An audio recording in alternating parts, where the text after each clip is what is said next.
Welcome to the Big Four Accounting Firms podcast, brought to you by big4accountingfirms.com. If you enjoy our show, don't forget to help us out by subscribing to this podcast, sharing it with a friend, and providing us with a review on iTunes. Check out the show notes below for the link. Thanks, and enjoy the show. Today we are going to be discussing the largest clients of Ernst & Young. It's important to know who the largest clients of the accounting firms are, whether you work at the Big Four right now or not. People always ask who audits X, Y, and Z company, and if you don't know, you look like you're just not a good accountant, or you're an accountant that's not in the know. You don't pay attention to the industry. So it's important to know who the clients of the largest accounting firms are, and that way you see them in the know.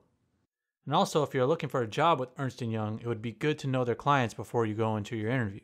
But if you already work at the Big Four or at E&Y, then it's important for you to know who your clients are or who your competitors' clients are, just for your personal knowledge. So I wanted to cover the most well-known clients of Ernst & Young first. Ernst & Young has a pretty good reputation in Silicon Valley. They have some really large tech audits. They have companies like Apple, Salesforce, Amazon, Facebook, Google, Intel, and HP. And they also recently won the audit of Snapchat. So they obviously have the huge names in Silicon Valley. And these are all the popular names, the ones that are the social media giants. So this obviously makes them very popular from that standpoint. But some other really well-known companies that you might be familiar with that EY audits is CVS, which is a well-known pharmacy and general store. And they also audit McDonald's, which for those of you that don't know is a popular food chain. And they audit Walmart, which is a general superstore. They also audit popular hotel chains like Hilton and Marriott. And they audit popular soft drink companies like Coca-Cola. And some other companies that they audit that you might be very familiar with are Expedia, Capital One, US Bank Corp, Live Nation, Simon Property Group. And they even recently won the audit of General Motors from Deloitte. So which of those audits and clients are the largest of Ernst & Young? It has to be one of the tech giants like Apple or Google or Facebook, right? No, it's actually an old tech giant, Hewlett Packard. EY earned $77 million in accounting fees from HP in the most recent year, and $37.5 million of that came from audit fees. EY's second largest client is Verizon.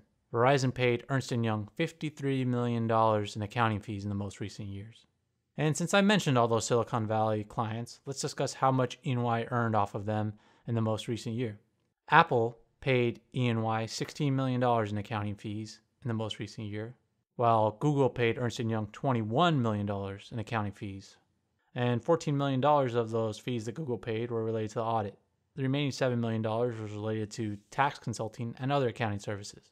Now let's go to Amazon. Amazon paid E&Y $16 million in accounting fees in the most recent year, while Facebook paid $14.5 million.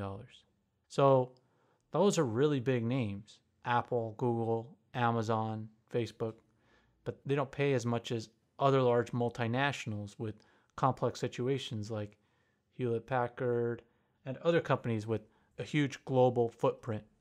And let's go to some wins and losses. The largest client loss in the past year for E&Y was Avangrid, and they lost that engagement to KPMG. And the accounting fees for that company was about $17 million.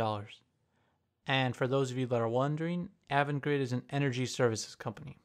Now let's talk about their largest win. E&Y's largest win in the past year is General Motors, obviously. And that will bring in $50 million of revenue for E&Y on an annual basis.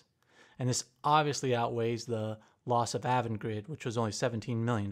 What's also astonishing is that GM's former auditor, Deloitte, was their auditor for over 100 years. So it's crazy they're switching auditors this late in the game. But my guess, just based on what E&Y gets paid from those Silicon Valley giants, is that E&Y is a relatively more affordable auditor than the other companies because the fees that they're earning from these humongous companies are very low. And GM probably saw that and said, we're looking for a lower audit fee. Especially with all the technologies, they realize that audits can be done for cheaper and just as good by other firms that have lower price rates. Now, to stay up to date on all the Big Four firms and their client details, Make sure to subscribe to this podcast. Also, make sure to visit our Ernst & Young clients page, where you can get a complete listing of all Ernst & Young's 50 largest clients.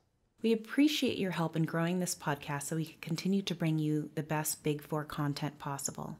You could help us out by providing a review on iTunes, sending us an email with your comments, and don't forget to share with your friends. There's a link below in the show notes. That's our show for today. Thanks for listening and have a great day.